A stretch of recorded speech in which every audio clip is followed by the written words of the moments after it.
नमाज पढ़नी आवश्यक है, आप शिफ्ट में पढ़ें। और 500 मीटर पर गर्म पानी का इंतजाम करो। तो दिख जाए 10 बाई 12 का डीजे और भाई अपना अच्छे से बजा रहा है और साइड से चल रहा है, कोई जाम नहीं लग रहा है। नमस्कार। सबसे पहले आप लोग दोस्तों ये वाली वीडियो देखिए। नमाज पढ़नी आवश्यक है, आप शिफ्ट में पढ़िए। अरे सड़कें चलने के लिए है या कोई भी व्यक्ति आकर के चौराहे पे आके तमाशा बना देगा? क्या अधिकार है उसको सड़क रोकने का? उन लोगों ने मुझसे कहा साहब कैसे होगा, हमारी संख्या ज्यादा है। हमने कहा शिफ्ट में कर लो, कानून का राज होगा, कानून के राज को सबको समान रूप से लागू। दोस्तों योगी आदित्यनाथ जी ने कहा है मुसलमानों से कि अपनी नमाज को जो है ईदगाह में पढ़ें या फिर नमाज को अपनी जो है मतलब मस्जिदों में पढ़ें। फ़िलहाल जो है यहाँ पर रोडों पर पढ़ने की इजाज़त नहीं दी गई है। दोस्तों मैं आप लोगों को बताना चाहता हूँ कि यहाँ पर अगर योगी जी से कोई कहे कि अब की बार में जो आप कावड़ यात्रा करने वाले हैं, कावड़ यात्रा के दिन चल रहे हैं, कावड़ यात्रा शुरू हो चुका है, क्या तुम कावड़ यात्रा को हवाई जहाज़ से कर सकते हो? क्या तुम कावड़ यात्रा में जो है 15-15 दिन तक जो है यहाँ पर रोड जाम होते हैं, क्या तुम उन रोड जाम नहीं होने दोगे? दोस्तों मैं आप लोगों से कहना चाहता हूँ योगी आदित्यनाथ जी भारत के सबसे पहले ऐसे मुख्यमंत्री बने हैं जिस पर ईद और बकरा ईद के मौके पर जो है उन्होंने मतलब यहाँ पर बधाइयाँ नहीं बल्कि धमकियाँ ही दी हैं मुसलमानों को। दोस्तों बात करें नमाज की कि नमाज कितनी देर में होती है, तो नमाज मात्र 15 मिनट में होती है। अगर 15 मिनट में कोई शख्स अगर नमाज मस्जिद में नहीं बल्कि किसी भी सफ़र में जाता है दोस्तों तो उसको जो है मस्जिद नहीं मिलती है। अगर वो सड़क पर पढ़ लेता है तो इसमें कोई हरज की बात नहीं है। दोस्तों योगी आदित्यनाथ जी का कहना है कि यहाँ पर जो है कानून हर किसी के लिए एक है, लेकिन अगर मैं आप लोगों को बताऊं तो दोस्तों यहाँ पर नमाज जो होती है वो मात्र 15 मिनट की होती है और बात करें कावड़ यात्रा की तो वो 15 दिन तक रोड ब्लॉक किए जाते हैं। दोस्तों योगी आदित्यनाथ जी जो हमारे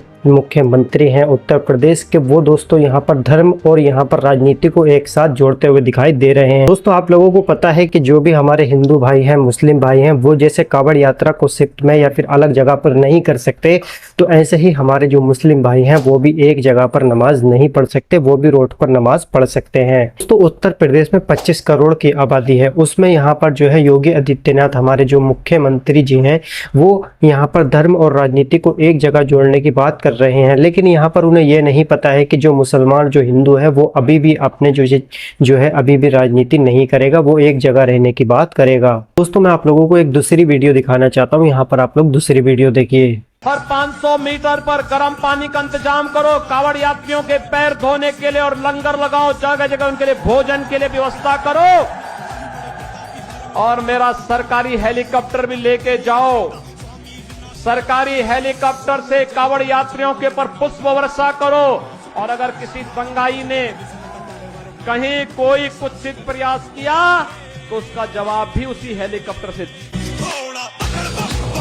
तो जैसे कि आप लोगों ने देखा कि योगी आदित्यनाथ जी ने इतना बड़ा मतलब यहाँ पर कहा है कि अगर यहाँ पर कावड़ यात्राएं जो लेकर जाते हैं, जो कावड़ यात्रा लेकर आते हैं, उनसे कहा है कि अगर आपको कोई भी परेशानी होती है तो हमें बताइएगा। बाकी पुलिस को ये मतलब यहाँ पर जो है ऑर्डर दे दिया जाता है कि अगर कावड़ यात्रा वालों को कोई परेशानी होती है तो मतलब यहाँ पर जो है दोस्तों उनके लिए इतना बड़ा इंतज़ाम किया जाता है। अगर मैं योगी आदित्यनाथ जी से बात करूँ कि यहाँ पर जो है उत्तर प्रदेश के अंदर मुसलमान भी रहते हैं और मुसलमान को अगर आप लोग उनके लिए जैसे अगर वो नमाज़ पढ़ते हैं तो उनके लिए भी तो कुछ होना चाहिए। देखिए दोस्तों मैं आप लोगों को ये बताना चाहता हूँ कि यहाँ पर योगी आदित्यनाथ जी जो है वो मुसलमानों के बहुत ज़्यादा खिलाफ लग रहे हैं मुझे, क्योंकि दोस्तों मैं आप लोगों को बता दूँ कि यहाँ पर जो वीडियो मैं देख रहा हूँ, जो वीडियोज़ में यहाँ पर योगी आदित्यनाथ जी ठोक कर कहते हैं मुसलमानों को कि नमाज आप लोगों को मस्जिद में पढ़नी है और यहाँ पर जो है आपको रोड ब्लॉक नहीं करना है। तो अगर मैं बात करूँ रोड ब्लॉक की तो भाई रोड ब्लॉक तो यहाँ पर आपकी कावड़ यात्रा में भी होती है, तो इतना इंतज़ाम जो है मुसलमानों के लिए भी होना ही चाहिए। तो अब आप लोगों को मैं एक वीडियो और दिखाना चाहता हूँ जो कावड़ यात्रा से ही रिलेटेड है, चलिए आप लोग यहाँ पर देख लीजिए। तुमसे बड़ा दोस्त कोई नहीं है कावड़ में हमारा, ठीक है? मेरे को दिख जाए 10 बाई 12 का डीजे और भाई अपना अच्छे से बजा रहा है और साइड से चल रहा है, कोई जाम नहीं लग रहा है। 10-15 ठीक है, तुम्हारे डीजे के साथ मैं चलूंगा, ठीक है, लेकिन ये होता नहीं है कभी, आपको भी पता है मन। सर इसमें हमें एक बात और कहना चाहेंगे दिक्कत यहाँ आती है। साहब ने जो भी बातें करी वो हमारी समझने में हमें अच्छा भी लगा, लेकिन देखिए दोस्तों, यहाँ पर जब कावड़ यात्रा होती है तो 15 दिनों के अंदर डीजे मतलब बिल्कुल ऐसे कर दिया जाता है। योगी आदित्यनाथ जी भी कहते हैं कि अपना डीजे बजाइए, बड़ा बड़ा डीजे बजाइए, खूब मजे लीजिए। उसमें गाने बजते हैं भाई, चलिए उस बात को भी छोड़ दीजिए गाने बजते या फिर नहीं बजते, लेकिन अगर वहीं पर किसी उत्तर प्रदेश में किसी मुस्लिम लड़के की या फिर लड़की की शादी हो जाती है, अगर वहाँ पर एक डीजे, छोटा सा डीजे बज जाता है, तो वहाँ पर पुलिस आ जाती है और उसको रोक देती है। चलिए अगली वीडियोस में आप लोगों को दिखा देता हूँ। यहाँ पर आप लोग अगली वीडियो देख सकते हैं। मैं इस समय एक चलन देख रहा हूं, तमाम मौलवी और मौलाना इस समय एक बयान दे रहे हैं, कह रहे हैं गाय को राष्ट्रीय पशु घोषित करो। अबे हमने कहा कि गौ हमारी माता है, जन्म जन्मांतर का नाता है।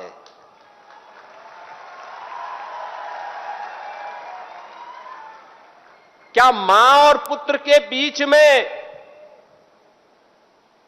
कुछ घोषित करने की आवश्यकता पड़ती है क्या? क्या किसी पुत्र को बताने की आवश्यकता पड़ती है कि तुम्हारी मां है, इसका सम्मान करो? ये हमारे संस्कार हैं। हमने अपनी मां के बारे में जो सम्मान का भाव रखते हैं वह भी, और हमने गाय को माता माना है। तो वीडियो तो आप लोगों ने देख ही लिया होगा दोस्तों। इस बात का इतना ही लॉजिक है जितना कंगना और यहाँ पर कश्यप का होता है। मान लेते हैं कि गाय हमारी माता है और हम उसे पशु नहीं मानते हैं, ठीक है, चलिए हमने मान लिया। लेकिन दोस्तों हम मानते हैं कि भारत हमारी माता है, ठीक है, हम कहते हैं ना कि भारत माता की जय, ठीक है, भारत भी हमारी माँ है। तो भारत हमारा आधार कार्ड क्यों मांगता है, हमारा राशन कार्ड क्यों मांगता है, हमारा पैन कार्ड क्यों मांगता है, हमसे भाई टैक्स क्यों लेता है भारत? क्योंकि दोस्तों अगर माँ होती है तो वो बिल्कुल फ्री में करती है। भारत माँ है हमारी, तो हमारे लिए फिर ये चीजें क्यों हैं? दोस्तों अब मैं आप लोगों को बताता हूँ कि ये गाय को राष्ट्रीय पशु से क्यों नहीं बना रहे हैं। तो देखिए मैं आप लोगों को बताता हूँ कि राष्ट्रीय पशु इसलिए नहीं बना रहे हैं कि इसका जो मीट होता है वो सरकार की तरफ से भी एक्सपोर्ट होता है, ठीक है, इनको बहुत बहुत बड़ा फायदा होता है, इनकी कंपनियों को बहुत बहुत बड़ा फायदा होता है, इनकी सरकारों को बहुत बहुत बड़ा फायदा होता है। तो अगर ये ऐसा करेंगे तो इनको बहुत बड़ा नुकसान हो जाएगा। क्योंकि दोस्तों अगर गाय को राष्ट्रीय पशु बना दिया जाता है तो यहाँ पर गाय को कोई काट नहीं सकता, ना ही सरकार उस पर हाथ लगा सकती है। तो चलिए दोस्तों मिलते हैं अगली वीडियो के साथ। जय हिंद और जय भारत।